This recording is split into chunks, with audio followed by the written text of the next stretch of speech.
आप सब आए मेरे पापा की स्मृति सभा में, उसके लिए मेरे पास शब्द नहीं है बोलने के लिए। मैं अपने पापा के बारे में क्या बताऊं, मेरे से ज्यादा आप लोग सब जानते हैं, क्योंकि मेरे पापा हमेशा समाज के लिए जिए और आप लोग के संग जिए। विनोद अंकल की पूरी बात सही नहीं है, आधी बात सही है। मैं हमेशा ये बोलता था कि मुझे डर नहीं लगता है कि मैं कुछ भी करूंगा, कैसा भी कार्य करूंगा, और मेरे लाइफ में हमेशा मैंने बवाल का ही काम किया है, कुछ ना कुछ उठान पठान का ही काम किया है। मुझे डर नहीं लगता था, कि मुझे लगता था हमेशा मेरे पापा बगल में खड़े और मुझे बाहर लेके चले जाएंगे, उनको हर संकट से बाहर निकल के लेके जाएंगे। विनोद अंकल को जो बात पापा ने कही, वो बात मेरे को पापा कभी कही नहीं।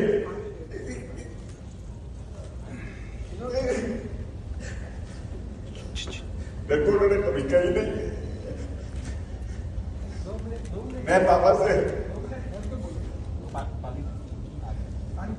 मैं अपने लाइफ में एक ही आदमी से डरता हूं, एक ही आदमी से मैं डरता हूं। डर इसलिए नहीं मुझे डर लगता है, मुझे इसलिए उनसे कि मैं उनसे सबसे ज्यादा प्यार करता हूं। मेरे पास कभी शब्द नहीं थे उनके लिए, उनको बताने के लिए मैं उनको कितना प्यार करता हूं। मैं पापा के बराबर कभी जीवन में समाज का काम कर नहीं सकता हूं। जो आदमी जीवन भर जिया है दूसरों के लिए, अपनी मृत्यु के बाद भी वो दूसरों के लिए जी के चले गए। कल जब मैं उनकी बॉडी दिल्ली मेडिकल कॉलेज गया था, मुझे पता चला कि वहां पे एक शब्द लिखा हुआ था, दिस प्लेस इज सीरीन। ये एक होली जगह है, यहां पे मृत्यु आदमी जीवन कैसे जीता है वो जिंदा लोगों को बताता है। वो ऐसी जगह अपना शरीर दान करके गए। विनोद अंकल, मैं उनका 001% भी समाज में काम नहीं कर सकता हूं। वो कैसे आपको बोल के गए मेरे को नहीं मालूम, पर हाँ ये मुझे हमेशा विश्वास है, कोई भी पब्लिक प्लेस में पापा जाते थे, लोगों से मिलते थे, तो ये बात जरूर कहते थे, सबको मुंह से सुनने क्या पता कि तुम्हारी बहन बोल नहीं सकती है रेखा, उससे वो अधिक प्यार करते हैं। मैं बोला ठीक बात है, करते होंगे, लेकिन कभी वक्त आएगा तो मालूम पड़ेगा कि सबसे ज्यादा प्यार मेरे को पापा करते थे। कल से लोग मेरे को मैसेज दे रहे कि पापा आखिरी पल में सबसे ज्यादा मेरा नाम लेते थे, हर पल मेरा नाम लिए। उनके प्रिय मित्र डॉक्टर डोलिया, जो उनके संग रहते थे, डॉक्टर डोलिया जी, उनको कहने के विनोद अब पूरा बदल गया है। अब मुझे लगता है विनोद मेरे परिवार को देख सकता है, संभाल सकता है। मेरे को नहीं मालूम वो कैसे बोले।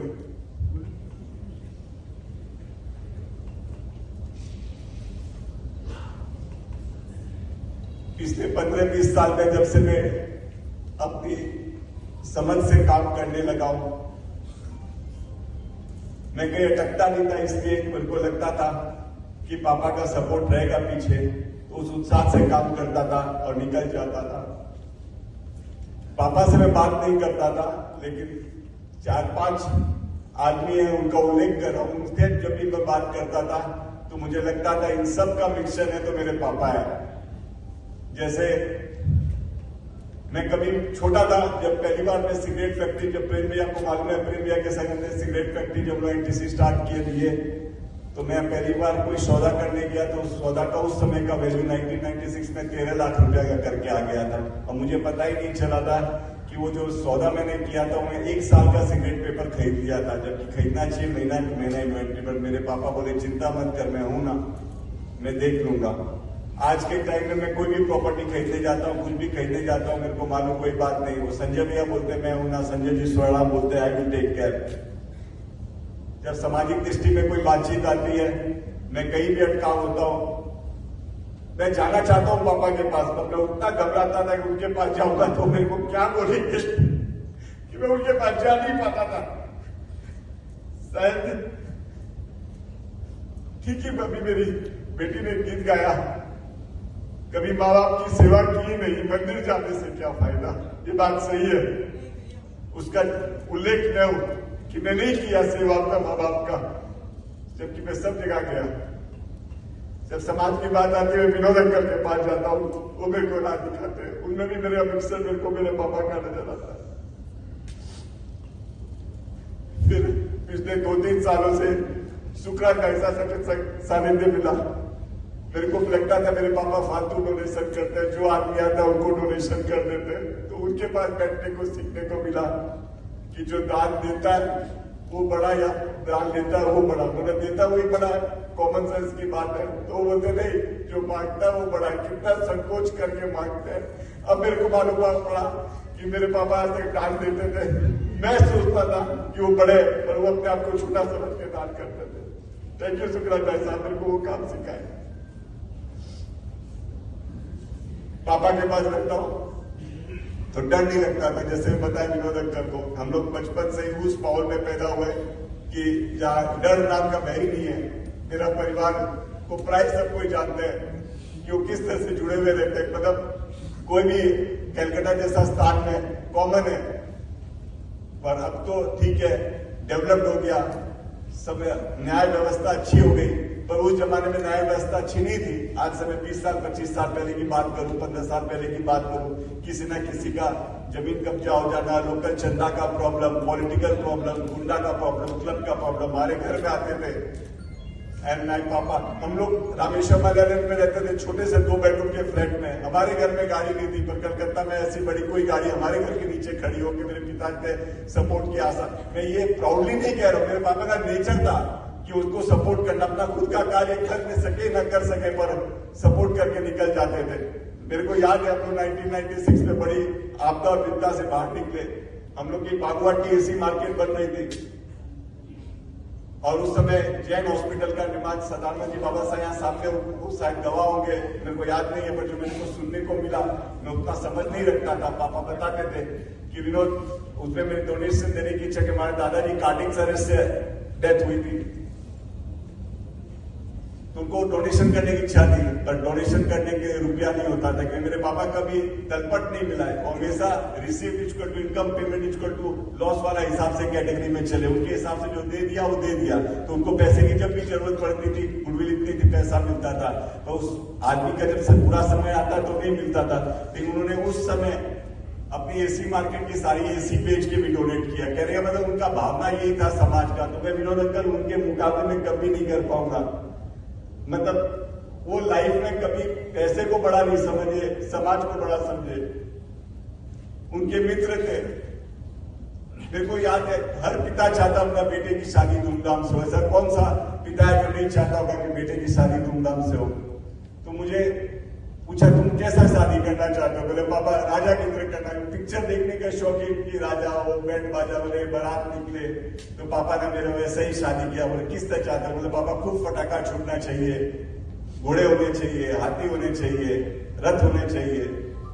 तो पापा ने मेरी वैसी शादी की। तो पापा को उस समय में उनके मित्र थे कृष्ण गोपाल जी सिन्हा और उनके छोटे भाई थे अभय गोपाल जी सिन्हा। मैं उन अंकल को इसलिए याद करता हूँ, करो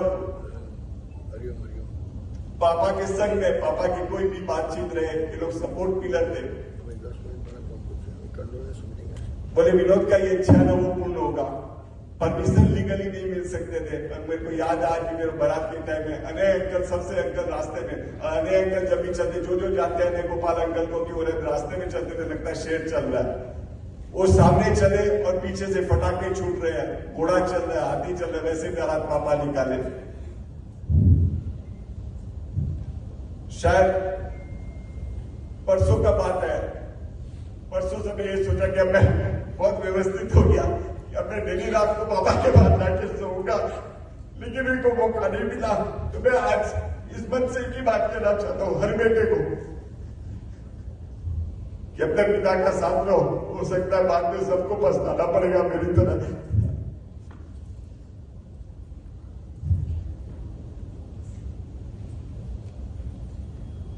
मैं कभी तो नहीं करूंगा कि मैं उनका जैसा बन सकूं, तो उनके बताए हुए तरीके से मैं चलना चाहूंगा। वो जैसे परिवार के सपोर्ट पे खड़े रहे, मैं रहना चाहूंगा। मैं कितना कर पाऊंगा मेरे को नहीं मालूम, पर मैं कोशिश जरूर करूंगा। मैं कल रात से सोच रहा था कि मैं कैसे किसी से मतलब बुलंदी से बात करूंगा, तेजी से बात करूंगा।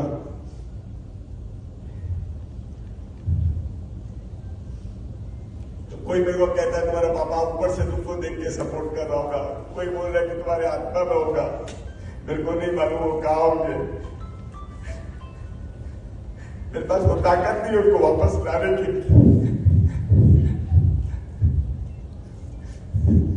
लेकिन उनके रूप से मैं जीना चाहूंगा, कुछ अलग हटके करूंगा कि जैन समाज केवल नहीं,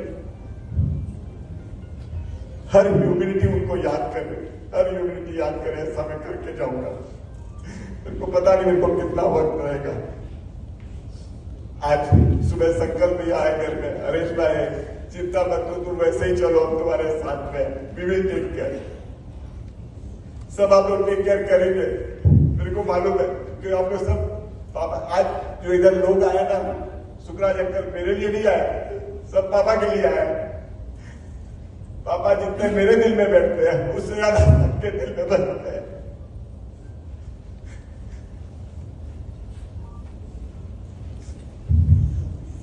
मैं नहीं चुका पाऊंगा पापा, मैं पापा आपके साथ नहीं रहा। ये बात लोग कहते हैं कि विनोद पब्लिक व्यापारी के जगत है, लोगों को कहने का मौका मिलता है कि तुम्हारे और तुम्हारे पापा के बीच में कोई ना कोई अनबन होगी। मेरे को नहीं मालूम क्या अनबन है, पर मेरे को मालूम ये बात जरूर है, हम और मेरे पापा हमेशा रेल की पटरी की तरह हमेशा साथ चलते हैं। मिलते नहीं होंगे वो अलग बात है, पर चलते हमेशा साथ है। आई लव माय पापा। जैसे आप लोग सबको अपने पिता को प्यार करते हैं, मैं भी अपने पापा को बहुत प्यार करता हूँ, पर मैं ये सब उनको बोल नहीं पाया, कभी नहीं बोल पाया। And I miss that. कल सुबह जब मैं उनके पास गया, मैं थोड़ा जल्दी पहुंच गया, मैं सोचा वो सो रहे होंगे, 9 बजे उठा होगा, पर वो उठा क्या, वो तो मुझसे पहले ही